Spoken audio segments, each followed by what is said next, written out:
வணக்கம் நண்பர்களே, இது VDL Vlogs வீக்கெண்ட் குட்டி ஸ்டோரிஸ். இன்னைக்கு உங்களுக்கு சொல்றதுக்காக நான் எடுத்துட்டு வந்திருக்கிற கதை ஜெஃப்ரி ஆர்ச்சருடைய த சைனீஸ் ஸ்டாச்சு. வழக்கம் போல கதையின் முடிவுல ஆர்ச்சரோட ட்விஸ்ட் இருக்கும். அவருடைய எல்லா கதைகள் போலவே இந்த கதையும் விறுவிறுப்பா இருக்கும். கதை கேட்கலாமா? அந்த ஏலம் போடுற ஹால் ஃபுல்லா நிறைய பேர் இருந்தாங்க. ஏலம் போடுறவரு அடுத்த பொருளை கையில எடுத்துக்கிட்டு அடுத்த லாட் நம்பர் 103 இந்த சிலை சைனாவில் இருக்கிற ஹா லீ ஸ்வான் அப்படின்ற கிராமத்திலிருந்து 1871ஆம் ஆண்டு ஐரோப்பாவுக்கு கொண்டு வரப்பட்டது. இந்த சிலையை கொண்டு வரப்பட்டதுக்கு பின்னால ஒரு கதை இருக்கு. அந்த கதையை தான் நம்ம பார்க்கலாம். இந்த சிலைக்கு இன்னொரு பேர் கூட இருக்கு, த ப்ராப்பர்ட்டி ஆஃப் ஜென்டில்மேன். அதுக்கு என்ன அர்த்தம்னா, நமக்கெல்லாம் பரம்பரை சொத்து இருக்கும் இல்லையா, அப்படிதான் இதுவும் ஒரு குடும்ப சொத்து. இந்த சிலையை இங்க கொண்டு வந்தவர் சர் அலெக்சாண்டர் ஹீத்கோட். ஒரு குடும்ப சொத்தான இந்த சிலையை குடும்பத்தோட மானம் போற நேரத்துல தான் இதை விற்கணும். அது வரைக்கும் இந்த சிலை அடுத்தடுத்த தலைமுறைக்கு போயிட்டே இருக்கணும் அப்படின்றது தான் இந்த சிலைக்கு பின்னால இருக்கிற ஒரு சிறப்பு. சர் அலெக்சாண்டர் ஹீத்கோட் அப்படின்றவரு ஒரு உயில் எழுதி வச்சிருந்தாரு. அந்த உயில்ல இந்த சிலையானது குடும்பத்தின் மூத்த மகனுக்கோ அல்லது மகளுக்கோ வழி வழியா போய் சேரணும். என்னைக்கு குடும்பத்தோட பெருமை குலைய போகுதோ அந்த மாதிரி ஒரு இக்கட்டான சூழ்நிலையில இந்த சிலையை விற்கலாம். அது வரைக்கும் இதை விற்கிறதுக்கு அனுமதி இல்லை அப்படின்னு எழுதியிருந்தாரு. பல தலைமுறைகளா இந்த சிலை தொடர்ந்து அடுத்தடுத்த தலைமுறைக்கு போயிட்டு இருந்தது. இன்னைக்கு விலைக்கு வந்திருக்கு. அதுக்கான காரணம் என்னன்னா, அவர் சொல்லி முடிக்கும் போது மக்கள்லாம் ரொம்ப ஆர்வத்தோட கேட்கறதுக்கு தயாரா இருந்தாங்க. நாமும் அந்த கதையை கேட்போம். சர் அலெக்சாண்டர் ஹீத்கோட் அப்படின்றவரு தன்னுடைய தந்தையார் மாதிரி இல்லாம அரசாங்கத்துக்கு சேவை பண்றதுக்கு ரொம்ப விருப்பம் கொண்டவரா இருந்தாரு. அவரு குயின் விக்டோரியா மேல பயங்கரமான பக்தி கொண்டிருந்தாரு. ராணி எந்த வேலை கொடுத்து எந்த நாட்டுக்கு போக சொன்னாலும் தட்டாம உடனே செயல்படுத்துவாரு. 3வது செக்ரட்டரியா கல்கட்டாவிலையும், 2வது செக்ரட்டரியா வியன்னாவிலையும், 1வது செக்ரட்டரியா ரோம்லையும் வேலை பார்த்தாரு. அவருக்கு பதவி உயர்வு கொடுத்து டெபுட்டி அம்பாசிடரா வாஷிங்டனுக்கு அனுப்புனாங்க. அங்க பல வருஷங்கள் வேலை பார்த்துட்டு இருந்தாரு. அவரை மினிஸ்டர் போஸ்டுக்கு உயர்த்தி சைனாவில் இருக்கிற பீக்கிங் அப்படின்ற மாகாணத்துக்கு அனுப்பி வைக்கிறாங்க. அவருக்கு கொடுக்கப்பட்ட வேலை என்னன்னா, ஐரோப்பிய கலாச்சாரத்தையும் ஐரோப்பிய பெருமைகளையும் சைனாவில் பரப்பணும் அப்படின்றது தான். அதுக்காக 3 வருஷம் கான்ட்ராக்ட்ல பீக்கிங் வந்து சேர்றாரு. அப்ப சைனாவை ரூல் பண்ணிட்டு இருந்தது ஒரு பெண்மணி. அவங்க எம்பரஸ் சூசி. அலெக்சாண்டர் 2 மாசத்துக்கு மேல கப்பல்ல பயணம் செஞ்சு பீக்கிங் நகரத்தை வந்து சேர்றாரு. வந்த உடனே மரியாதை நிமித்தமா எம்பரஸ் சூசிய பார்க்க போறாரு. சூசி பாக்குறதுக்கு ரொம்ப குள்ளமான உருவம் கொண்டவங்களா இருந்தாங்க. அவங்க உடுத்தி இருந்த ஆடைகளை அவ்வளவு வர்ணிச்சு எழுதியிருக்கிறாரு ஜெஃப்ரி ஆர்ச்சர். தலையில இருந்த கிரீடம் முத்துக்களாலும் பவளங்களாலும் பல விதமான நவரத்தினங்களாலும் கோர்க்கப்பட்டு அப்படியே ஜொலிக்குதான். இவங்க கொண்டு போன விக்டோரியா மகாராணி அனுப்பிய கடிதத்தை நிதானமா அந்த அம்மா படிக்கிறாங்க. படிச்சு முடிச்சுட்டு தன் கூடவே அவரை கூட்டிக்கிட்டு அரண்மனை முழுவதும் சுத்தி காமிக்கிறாங்க. அவருக்கு தனியா தங்குறதுக்கான இடத்தை ஏற்பாடு பண்ணி அவர் கூடவே ஒரு இன்டர்பிரேட்டராகவும் கைடு மாதிரியும் ஒருத்தரை ஏற்பாடு பண்றாங்க. அவரோட பேரு மேண்டரின். இந்த அலெக்சாண்டர் ஹீத்கோட்டுடைய ஒரு நாளுடைய வழக்கத்தை ஆர்ச்சர் எப்படி விவரிக்கிறார்னா, காலை 6 மணிக்கு எந்திரிச்சு ஒரு சின்னதா வாக்கிங், அதுக்கப்புறம் குதிரை ஏற்றம், 7:45 இருந்து 8 மணி வரைக்கும் மனைவியோட மார்னிங் பிரேக்ஃபாஸ்ட், அதுவும் சைனாவில் இருந்தாலும் இங்கிலீஷ் பிரேக்ஃபாஸ்ட். 8:45க்கு ஆஃபீஸ் வாசல்ல இருப்பார். 8:50க்கு அவருடைய சேர்ல உட்கார்ந்துருவாரு. 9 மணி வேலையை ஆரம்பிக்கிறதுக்கு 8:50க்கே தயாரா இருப்பாராம். அதே போல சாயந்தரம் 6 மணி அடிக்கும் போது அவர் வீட்டுல இருப்பாராம். இந்த மாதிரியான ஒழுங்கான நடைமுறை வாழ்க்கைய அவ்வளவு அழகா ஆர்ச்சர் சொல்லியிருப்பாரு. சனி ஞாயிறுகள்ல தன்னுடைய மொழிபெயர்ப்பாளரை கூட்டிக்கிட்டு பக்கத்துல இருக்கிற கிராமங்களுக்கு போறது தான் இவரோட ஒரே பொழுதுபோக்கு. இந்த அலெக்சாண்டர் ஹீத்கோட்க்கு மிங் டைனாஸ்டி மேல மிகப்பெரிய ஆசைன்னு சொல்லலாம். மிங் டைனாஸ்டி அப்படின்னா சைனாவில் 10ஆம் நூற்றாண்டுல இருந்த ஒரு சிறிய ராஜ்யம். மிங் டைனாஸ்டியோட சிலைகள், பெயிண்டிங்ஸ், டிராயிங்ஸ் எல்லாம் புக்ல தான் பார்த்து வியந்திருக்கிறாரு. அந்த காலகட்டத்துல தான் சைனாவில் கலை, இலக்கியம், மிக பிரபலமா வளர்ந்துகிட்டு இருந்துச்சு. அதை பத்தியெல்லாம் தெரிஞ்சுக்கணும் அப்படின்றது தான் அவர் சைனாவுக்கு வரணும்னு முடிவு செய்யறதுக்கு இன்னொரு காரணம். அவர் அந்த வீக்கெண்ட்ல ஒரு நாள் தன்னுடைய மொழிபெயர்ப்பாளரை கூட்டிக்கிட்டு ஹா லீ ஸ்வாங் அப்படின்ற பக்கத்துல இருக்கிற வில்லேஜுக்கு போறாரு. உள்ள நுழையும் போதே ஒரு சின்ன குடிசை தெரியுது. அந்த குடிசை வாசல்ல எக்கச்சக்கமான சிலைகள் செஞ்சு வரிசையா அடுக்கி வச்சிருக்காங்க. இவர் தன் மெய்காப்பாளர் கிட்ட கூட எதுவும் சொல்லாம குதிரையை நிறுத்தி இறங்கி வேகமா அந்த குடிசைக்குள்ள போறாரு. சைனாக்காரங்க ஏற்கனவே குள்ளமானவங்க. அந்த குடிசையும் அவங்க போற அளவுக்கு தான் வாசல் இருந்தது. 6.25 அடி கொண்ட அலெக்சாண்டர் ஹீத்கோட் கிட்டத்தட்ட வளைஞ்சுதான் அந்த குடிசைக்குள்ளார போனாரு. குடிசைக்குள்ள ஒருத்தர் நீளமான அங்கி போட்டுக்கிட்டு தலையில ஒரு சைனா கேப் போட்டுக்கிட்டு ஒரு சிற்பத்தை செஞ்சுக்கிட்டு இருக்காரு. அலெக்சாண்டர் ஒரு ஜெயண்ட் மாதிரி உள்ள போய் நின்ன உடனே அவருக்கு ஒண்ணுமே புரியல. யார் இது அப்படின்னு பாக்குறாரு. ஆனா அந்த ஐரோப்பிய உடையும் அந்த மனமும் இவர் ஏதோ ஒரு பெரிய ஆளே, பெரிய இடத்துல இருந்து வந்திருக்காரு அப்படின்னு உடனே எந்திரிச்சு நம்ம ஊர்ல கால்ல விழுந்து கும்பிடுற மாதிரி குனிஞ்சு நமஸ்காரம் பண்ணிட்டு எழுந்து நிக்கிறாரு. அவருக்கு பின்னாடியே வந்த மெய்காப்பாளர் சொல்றாரு, இவர் இந்த நாட்டுக்கு வந்திருக்கிற மினிஸ்டர், ஐரோப்பாவில இருந்து வந்திருக்கிறாரு அப்படின்னு சொல்லி அறிமுகப்படுத்தின உடனே மறுபடியும் குனிஞ்சு வணங்குறாரு. நான் ரொம்ப பாக்கியம் பண்ணியிருக்கேன், நீங்க என்னோட குடிசைக்கு வர்றதுக்குன்னு சொல்றாரு. அப்படியெல்லாம் சொல்லக்கூடாது, இங்க இருக்கிற சிற்பங்கள் எல்லாம் ரொம்ப அழகா இருக்குது அப்படின்னு சொல்லி இத பத்தியெல்லாம் பேசுறாரு. அவரும் ஒவ்வொரு சிற்பத்துக்கும் விளக்கம் சொல்றாரு. அந்த நேரத்துல அவர் கேக்குறாரு, மிங் டினாஸ்டிய ஒட்டிய சிற்பங்கள் ஏதாவது உங்ககிட்ட இருக்கா? எனக்கு அதுல ரொம்ப ஆர்வம் இருக்கு அப்படின்னு சொன்ன உடனே, என்கிட்ட 7 தலைமுறையா மிங் டினாஸ்டிய சேர்ந்த ஒரு சிற்பம் வழி வழியா கொண்டு வந்துட்டு இருக்கோம். அதுல ஒன்ன உங்களுக்கு காமிக்கிறேன், கொஞ்சம் இருங்க அப்படின்னு சொல்லிட்டு ஓடி போய் பின்னால இருக்கிற தன்னுடைய குடிசைக்கு போயிட்டு திரும்பி வரும்போது தன் நெஞ்சோட அணைச்சிக்கிட்டு ஒரு சிலையை எடுத்துக்கிட்டு ஓடி வரான். அது கிட்டத்தட்ட நம்ம கையில ஒரு 1/2 முழம் இருக்கும். இந்த சிலை யாருன்னா எம்பரர் குங்ஃபு. அவருடைய சிலையை அற்புதமா செஞ்சிருக்காங்க. அலெக்சாண்டர் அந்த சிலையையே பார்த்துக்கிட்டு இருக்கிறாரு. எவ்வளவு அழகா பண்ணியிருக்காங்க அப்படின்னு.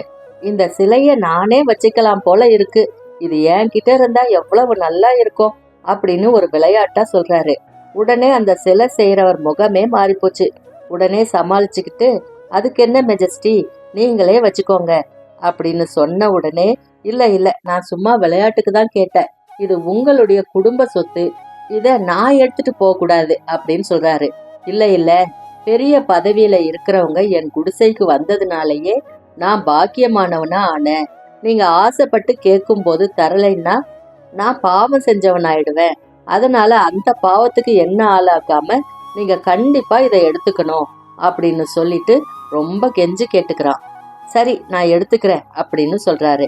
அப்ப அவன் சொல்றான், அந்த பேஸ் மட்டும் கொஞ்ச நாளா ஒரு கிராக் விட்டுட்டு இருக்கு, அதை மட்டும் நான் சரி பண்ணி கொடுத்துட்றேன் அப்படின்னு சொல்லிட்டு ஒரு மூளைக்கு போய் ஒரு 5-6 பக்கெட்ல வரிசையா கலவைகள் இருக்கு, அதை வேகமா எடுத்து அற்புதமா பேஸ கடகடன்னு செஞ்சு முடிச்சிடுறான்.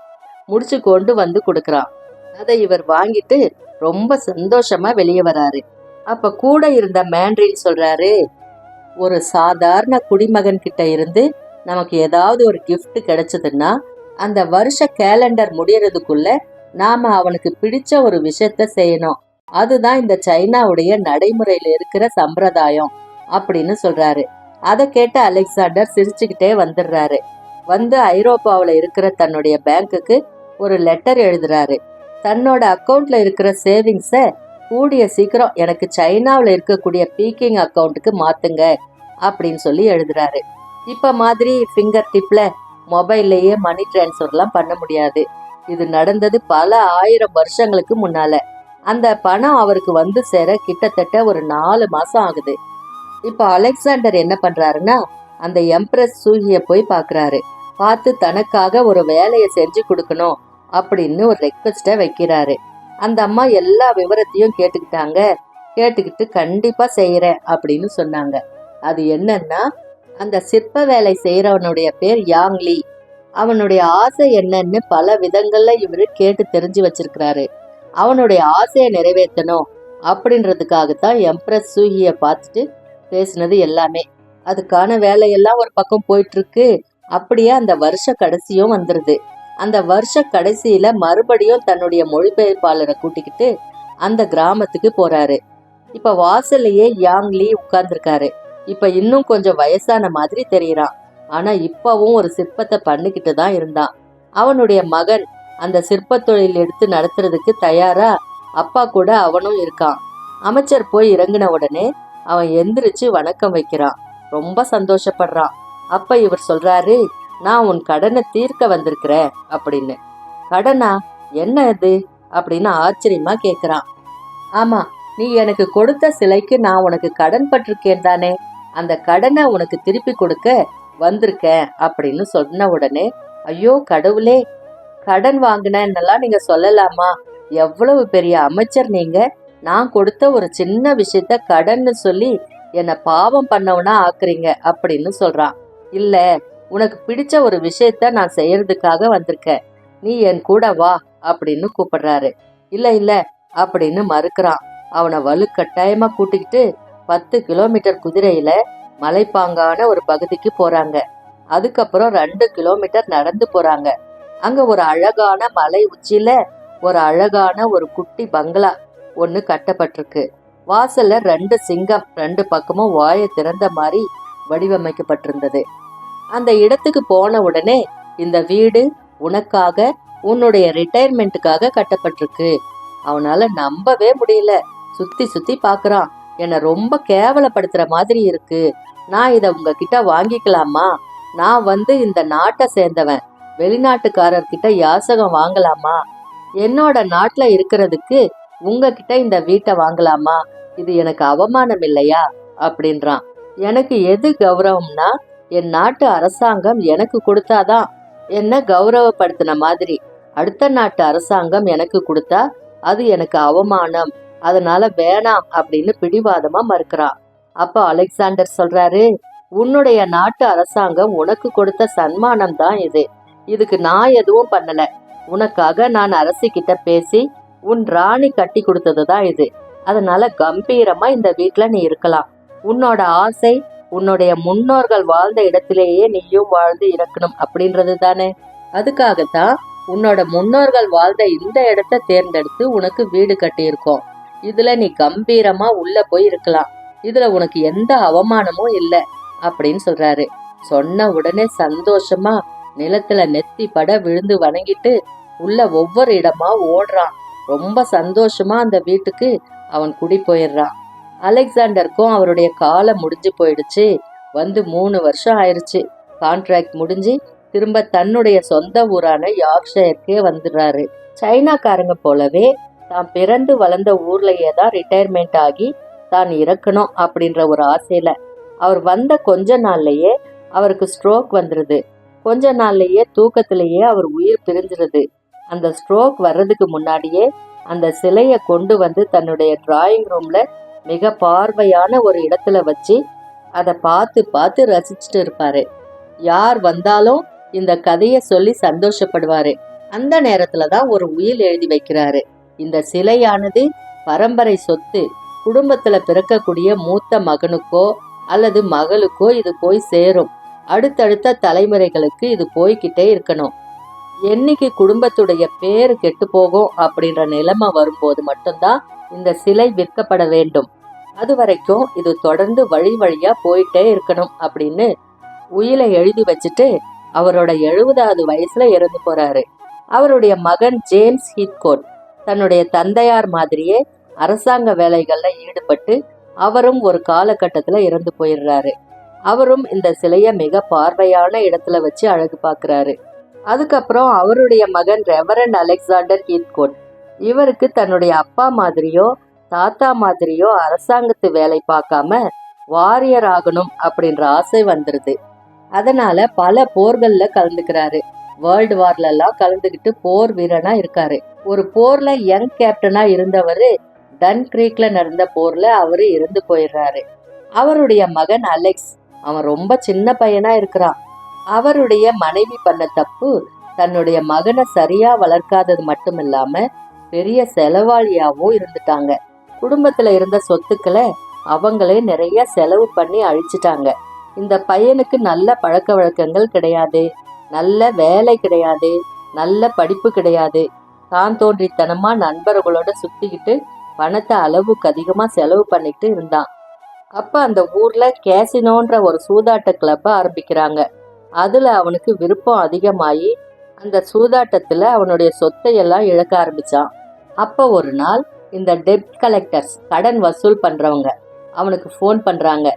நீங்க இந்த இடத்துக்கு 8000 பவுண்ட்ஸ் கொடுக்க வேண்டிய கடன் இருக்குது.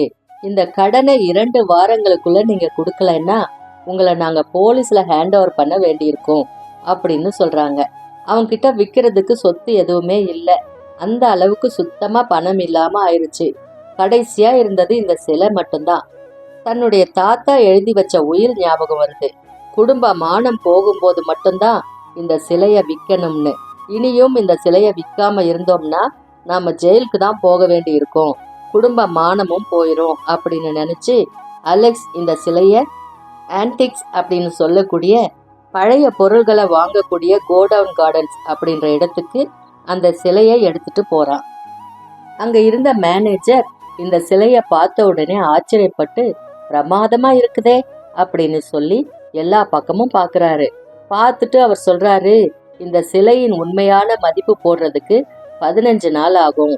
நீங்க அடுத்த வெள்ளிக்கிழமை வந்தீங்கன்னா நாங்க அப்ராக்சிமேட்டா இவ்வளவு போகும்னு சொல்லிடுவோம் அப்படின்னு சொன்னாரு.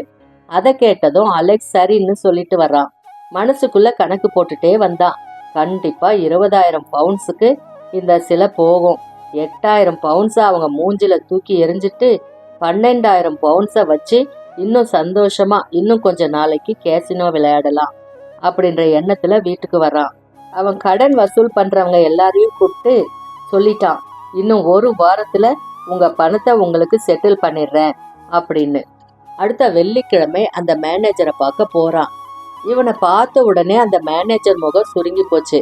அவர் சொல்றாரு, அருமையான பீஸ் தான், ரொம்ப பிரமாதமா இருக்கு அப்படின்னு சொல்லிட்டு ஆனா அப்படின்னு நிறுத்துறாரு. என்னாச்சு அப்படின்னு கேக்குறான். அருமையான பீஸ் தான், ஆனா அது உண்மை கிடையாது, போலியானது. அந்த காலத்திலேயே இந்த மாதிரி போலி தயாரிச்சிருக்காங்க அப்படின்னு சொன்ன உடனே இவனுக்கு தூக்கி வாரி போட்டது. என்ன பண்ண போறோம்னு ஒண்ணுமே புரியல.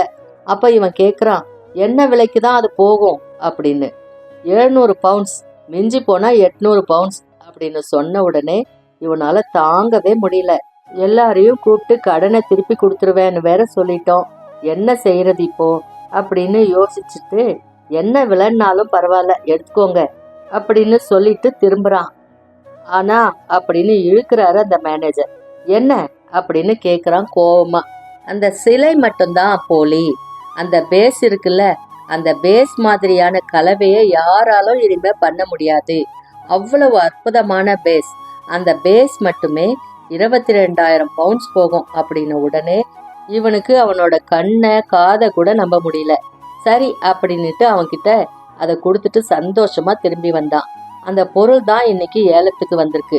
சிலை போலியா இருந்தா கூட பேஸ் அற்புதமானது. இது யாரு செஞ்சது? யாங் லீ அப்படின்னு கதையை முடிக்கிறாரு ஜெஃப்ரி ஆர்ச்சர். போலி அப்படின்றது எந்த காலத்திலயும் இருக்கு.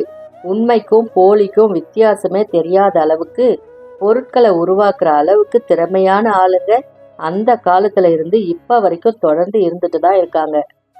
மீண்டும் ஒரு நல்ல கதையோட உங்களை அடுத்த வீக்கெண்ட் சந்திக்கிறேன்.